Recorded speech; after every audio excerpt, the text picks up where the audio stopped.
Hey, what's going on, everyone? This is Mitch. Hope you all have had a great weekend so far, and hope you all are having a great Sunday morning or a great Sunday afternoon, whatever time it is you're watching this. Hope you're having a great day. But there's definitely some things to talk about in this video, and it's the chance for a significant severe weather event today across what looks to be mainly Oklahoma, but areas and sections of surrounding states also. All hazards are on the table: tornado threat, damaging winds, and large hail. So we're going to break that down in this video. I know I don't talk about this region a whole lot, but this is a major event. Definitely could be a tornado outbreak.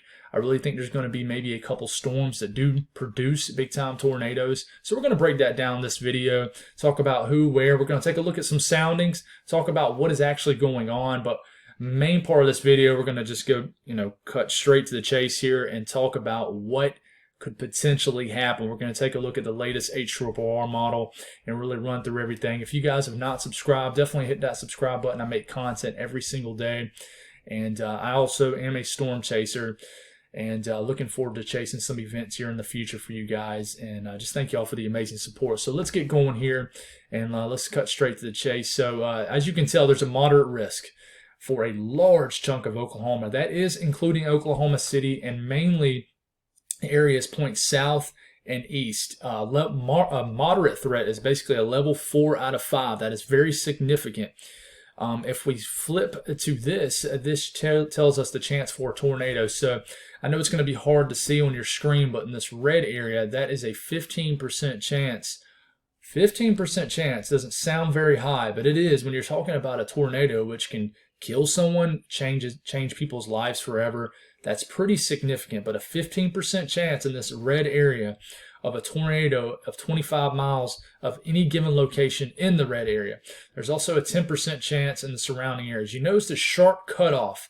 That is because a big-time pattern-changing air mass is moving through, and the environment that produces favorable conditions for things like severe weather and tornadoes has a pretty big sharp boundary, and we will talk about that in this video and break it down for you guys. As far as the damaging wind threat, pretty high, and that's because, like I said, all severe weather hazards are on the table. This does have a chance to become what you call linear, which basically normally means when earlier in the storm mode, if you will, sometimes these multicellular storms, it can kind of turn into a line of storms, which normally when you get a line of storms, the damaging wind threat picks up and the tornado threat kind of drops off. There's also a high chance of hail, which is pretty significant for this time of the year. But with such a threat of supercells developing, which are rotating storms, normally when you have a threat of supercells developing, you have a threat of large hail. This is all in response to a storm, to basically a trough injection that was actually originally predicted to be the weaker trough injection, but it actually has become more neutral or more negatively tilted early on, and this is really the bigger event. Now there's another event that we will talk about here in the next 2 days after this event, or the next day and a half, but this one looks to be the more significant one for now. So definitely a big time threat here of storms, and basically you have a mid-level jet that's shooting southwesternly winds out of this direction, and the 850 jet, which is the low-level jet, which will develop a little bit later on, will be shooting winds more out of this direction, more out of the south. That is causing a turn in the atmosphere, which promotes a severe weather threat, such as tornadoes. So we'll get a little bit closer here, and this is the moderate risk setting up here. And I know it doesn't look like it includes Oklahoma City, but it does. The Storm Prediction Center has included Oklahoma City.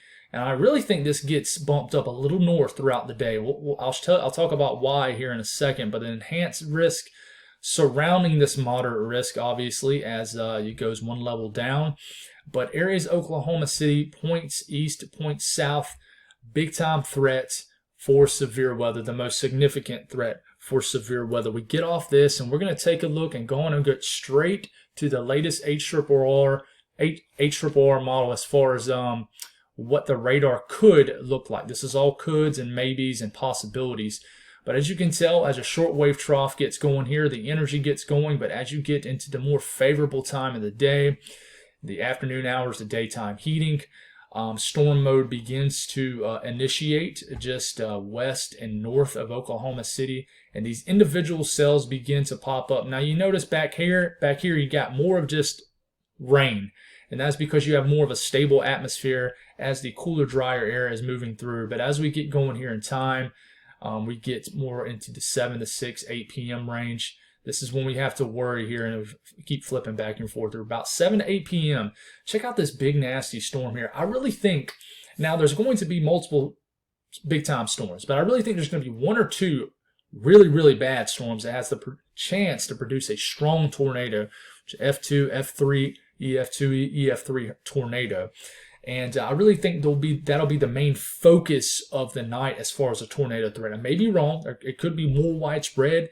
It could not. It could end up being no tornadoes, which we are all hoping for. But just north of Oklahoma City, if you look at the latest run of this model, it really shows the threat for a big-time storm just north of Oklahoma City. You see this little notch in the storm. Now, we're trying to predict what can happen hours from now. We're not going to know what shows up on the radar. This is trying to just show us a glance of what could happen. This is why I think the moderate risk might get shifted a little further north, especially if this keeps popping up here. But as we're getting going through in time, you're going to have I would say a 2 to 3 hour period where you're going to have some supercells out here. But this is a nasty storm. But look how quickly this line of storms forms along the cold front, and then this starts marching its way through Dallas, which could get a nasty squall line late night into the early afternoon hours. And then more stable air moves in, and then the severe weather threat quickly diminishes as you have a more stable air mass. And I'll kind of show you that here right here. This is dew points. This is the moisture in the atmosphere. This is low-level dew points, low-level moisture. Notice all the more stable air, the more cooler colors you see right here in the 40s and 30s. That is a stable air mass, but as you get into the early afternoon hours, that doesn't really get moving. That stays in areas of the Panhandle, Oklahoma, and Texas and Kansas. And you have this rich moisture feed that feeds from south to north into this area that's primed for severe weather. So basically what I'm saying is you have plenty of low-level moisture to deal with. Dew points in the 60s are definitely good enough for severe weather. But after the severe weather moves through and the cold front gets going and the short wave moves out, you quickly get a more stable air mass that moves in. So I don't think this is going to be an hours on end severe weather threat. I think you're going to have a few hours of some dangerous weather, and if you can make it out good, and count your blessings, because that'll be great. As far as CAPE, no, this isn't some blockbuster CAPE event, but normally when you have those CAPE values that are above 4,000, you normally have some kind of cap in place. Not always, but a lot of times you do. And in this case, you have CAPE values ranging from 1,500, 2,000, maybe a notch above that. So CAPE is basically the convective energy you need for thunderstorm development. So this surges north along with those higher dew points into the early afternoon hours and late and early evening hours for areas of Oklahoma, points south and wet points east and south for sure. And then obviously when the stable air mass moves through, it knocks out the CAPE completely. As far as the updraft velocity, this basically tries to tell us what the potential for a rotating supercell could be, or where an updraft could be. An updraft meaning a tornado. And it really picks up on that storm just north of Oklahoma City. As you can tell here, it shows the potential for a strong tornado north of Oklahoma City. So we'll hope that does not pan out, but that is a pretty strong signal. You also see a signal here along with this line that's going to move into Dallas and northern areas of Texas and southern areas of Oklahoma. There's a potential for tornadoes along this line too, so you can't totally discount that. As far as the tornado parameter, looking here, it spikes this afternoon and evening. It reaches values of 6, 7 as far as the STP maximum rating here. We don't look at this much. It's just a good gauge to figure out a couple things that come together for tornadoes. So we know that the kinematic and the thermodynamic energy is there. You have the rearing of the winds that I'm about to show you. You have the CAPE. You have the low-level moisture. You have a lot of things here that's going to promote all severe weather hazards. As far as a supercell parameter, a supercell is a rotating thunderstorm. Obviously, same situation. Spikes in central Oklahoma, moves through in the late evening hours, and then overnight it really spikes. I think around between 7 and 9 p.m. is when we're really going to have to worry, especially around Oklahoma City. So let's take a look at this sounding graphic here. Now, I took this for, I think, 7 to 8 p.m. right in central Oklahoma, right before the storms moved through. So if we look here, first off, we'll look at the hodographs. You notice it starts here, goes through here, and then it makes that little turn. When you see the turn in the hodographs, that normally is saying, hey, there's a potential, there is spin in the atmosphere. And I'll tell you why there's spin in the atmosphere in a second. You could always just look at the hazard type and it says TOR, which is short for tornado. But if you really want to know what's going on here, you really look over here. This green line is dew points. You notice it kind of wiggles back and forth, but on average it gets higher and higher as it gets lower in the atmosphere.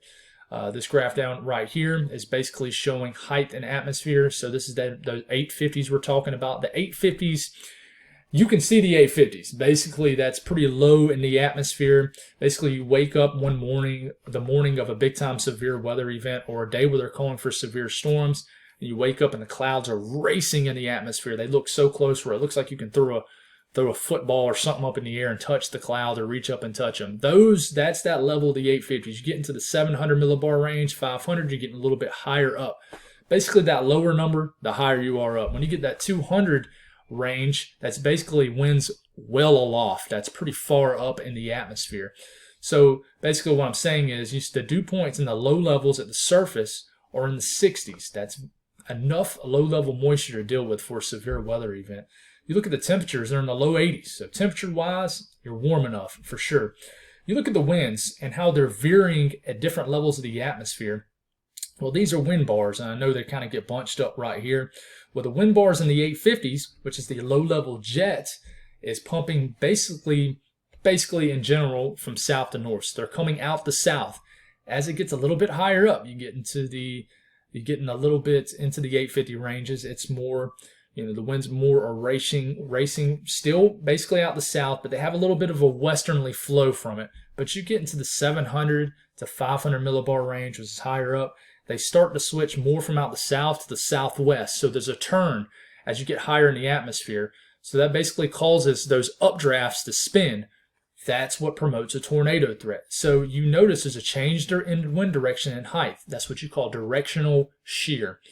That promotes a tornado threat. So this is kind of what's going on here. That's why all severe weather elements are on the table today. Also, you have lowering dew points in height, which to me normally symbolizes a big-time hail threat also with these supercells that could form.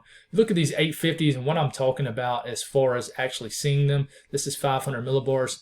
So really check out the winds into the area of Oklahoma that has the highest chance of seeing the nastiest weather. It's very hard to see, but the winds, these arrows are coming out of the southwest. You get a little bit closer. This is 500, so this is pretty high up. You get much lower into the 850s range. And check it out. Same time frame. Well, no, it's not. Let me just get here. Totally different time frame. Same time frame. Around 7, 8 p.m. tonight. And this is the 850s racing more out the south. Basically, it's coming out the south, but with a little bit of a hint of a westerly flow with it also. So basically, you have winds at one section going at one direction and winds at a different height going in another direction. That is causing spin, which is caused the tornado threat. So be careful if you're in the south central U.S. This evening. I hope you guys fare well. I don't think I have a lot of folks out there that that watch my channel from that region. There's a lot of folks that will be doing live streams that do weather YouTubes. Definitely follow them. My setup's not quite good enough to do all that for you guys, and that takes a lot of time. But thank y'all for tuning in. Stay safe out there. God bless all y'all, and y'all have a great day.